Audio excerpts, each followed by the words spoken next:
Up next, Unbothered, a Speaking of show by WFSU. Tornadoes can be scary, abrupt, and unpredictable. So how can you be best equipped when that alert hits your phone or it breaks into your favorite radio program? Lynn and Rheannah Wynter are sitting down with experts to learn more about tornado preparedness. It's been 363 days since a round of tornadoes touched down in our region of Florida. It gave us a glimpse of what 100-mile-per-hour winds can do in a place like Tallahassee. This week on Unbothered, we're talking about last year's natural disasters in preparation for the next one.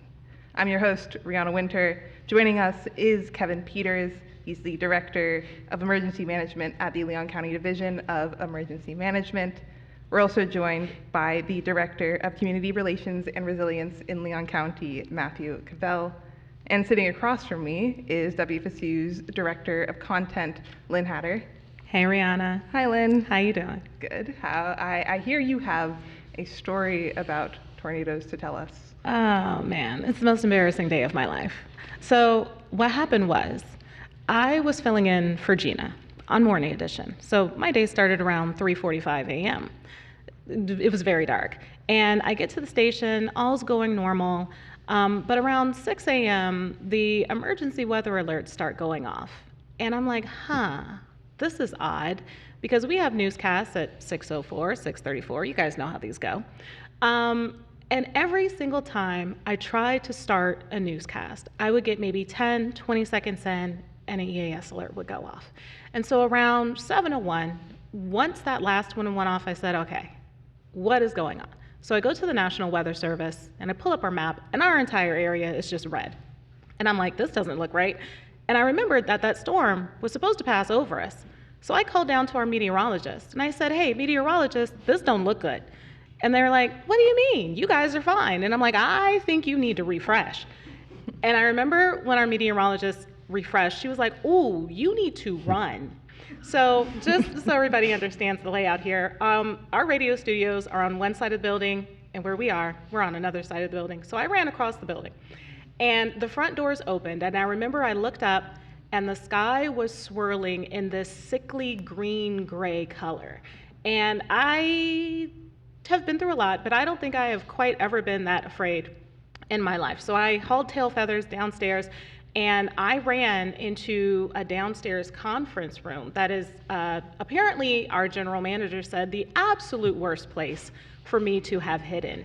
And I cowered, starting from about 7:05 until I thought that maybe the storm had passed. So if you were listening that morning and you were wondering, what's going on? Your Morning Edition host was cowering in fear for her life. That is where she was.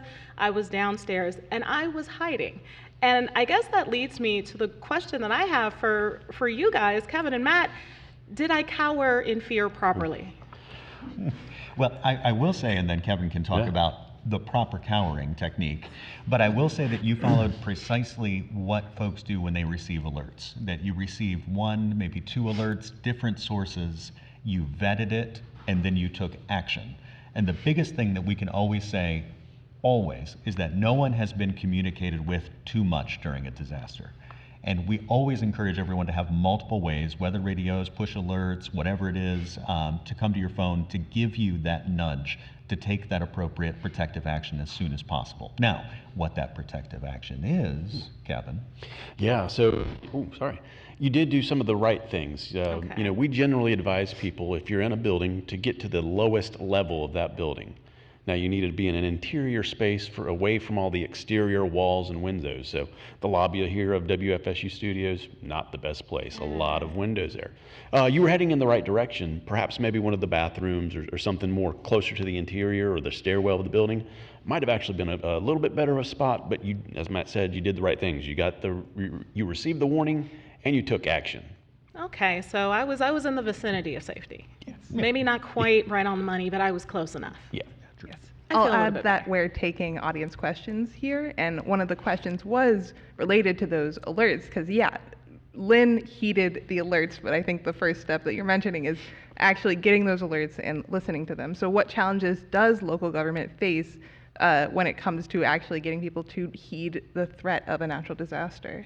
Well, I think we'd start with first receiving those alerts. Now, there are options on the phone to turn off alerts that would come to you. So, normally we issue wireless emergency alerts in coordination with the National Weather Service for what protective actions you need to take and why and when and locations and all that other stuff. Those that come to your phone, though, you have the option to turn off. We would never encourage you to do that. Those types of alerts that you receive, if they happen at inconvenient times, like when you're sleeping and they wake you up, guess what? That was for an intended purpose. And so we would always encourage folks to keep themselves available to receive those alerts. That is one of the hardest things that we can do to make sure that we reach you where you are as fast as possible, because when minutes matter in a tornado warning, you need to make the right and best choice, or close enough, as Lynn did. How do you think the impact of the tornadoes we saw last year on May 10th compares to something we're more familiar with, which is hurricanes? Yeah. Oh, I'm sorry, Lynn. But, No, I was just saying it's right around the corner. right. Yeah. So while the tornadoes had a much narrower impact in our community, like the path was mile wide ish. So there was still a lot of community that was not affected. The numbers were more than Hermine, Irma, and Michael combined with damaged structures. We had over 1,600 homes that had damage. 174 of those were considered destroyed by the FEMA damage assessment process. So it was by far the most impactful to the homes in our community beyond anything we've seen with hurricanes, multiple hurricanes. Yeah, I think it's worth mentioning that the winds from these tornadoes were reaching up to 100 miles per hour, and while we haven't, at least recently, been hit by a Category 4 tornado directly with the eye wall in our region, I think we might have seen what that might look like if and when that happens. Certainly. I think the takeaway for the community is the tornado activity we had on May 10th of last year is a glimpse of what a strong hurricane could look like. But I do want to point out, though, with hurricanes, it is very, very important to know water is probably the most deadly hazard we've seen.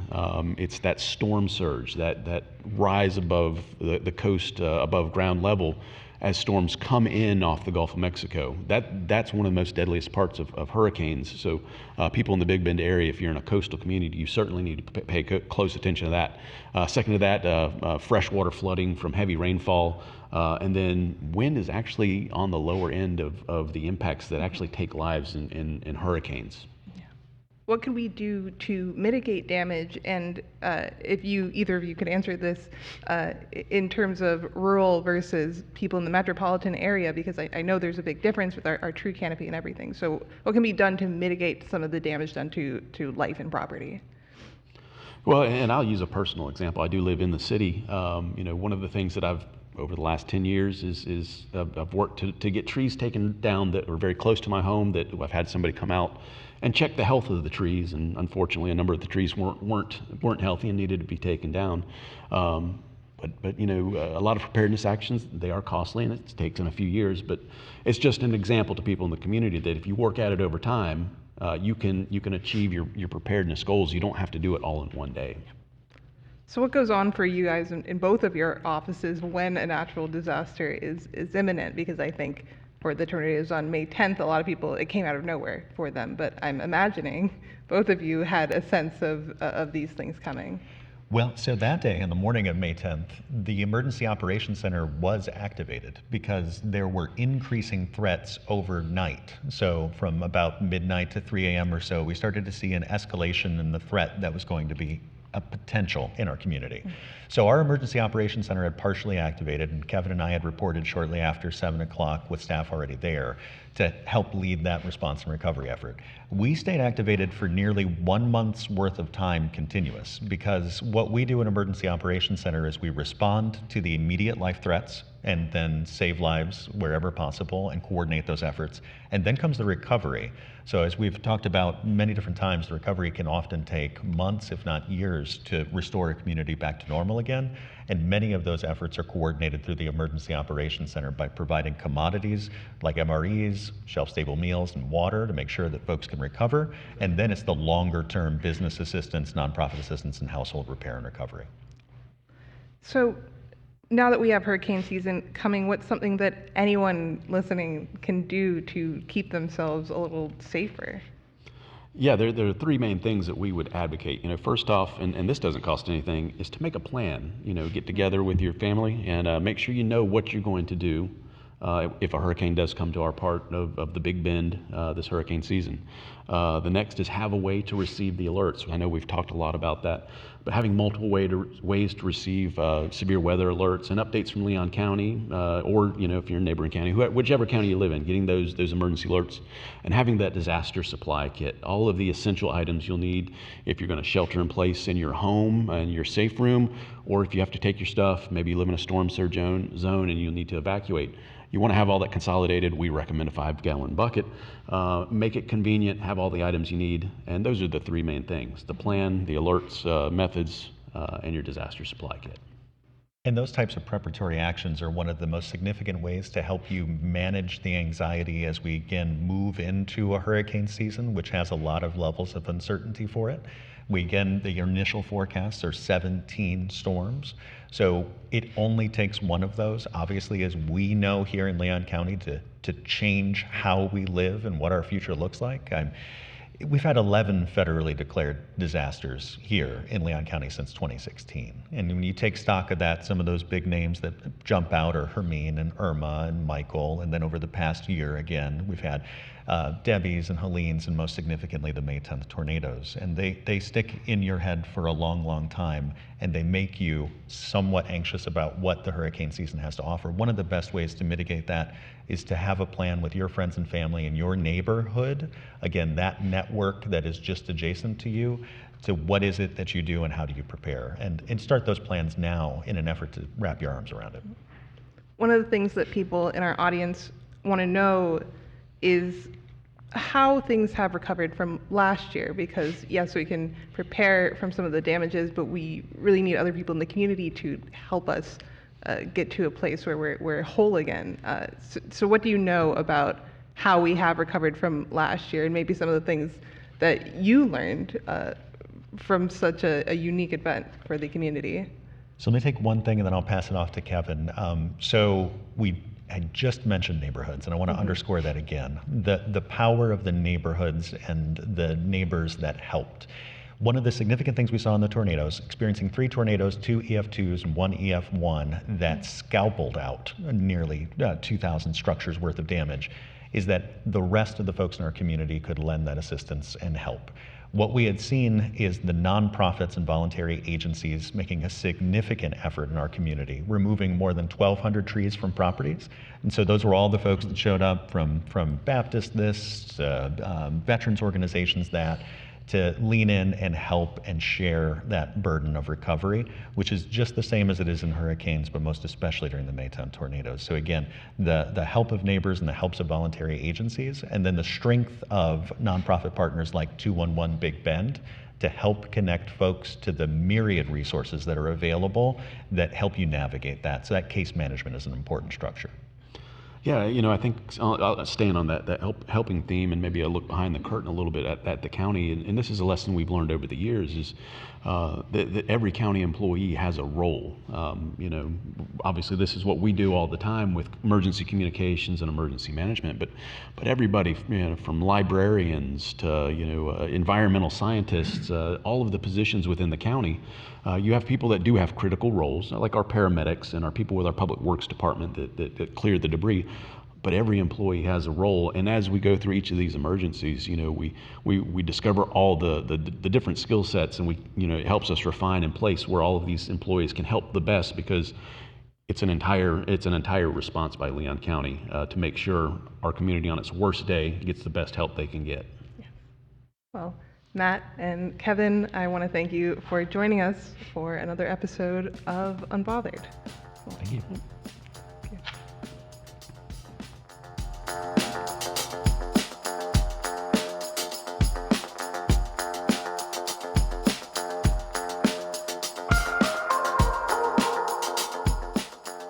You can hear these conversations on our podcast, Unbothered, available on all platforms. That's it for this week's Speaking Of Radio Hour. Got something to say? An idea for a show? Drop us a line at speakingof@wfsu.org. We want to hear from you. Speaking Of is produced with support from PRX and is made possible in part by a grant from the John S. and James L. Knight Foundation. And it's brought to you by the fabulous, wonderful, yet overworked storytellers here at WFSU Public Media. Talk soon.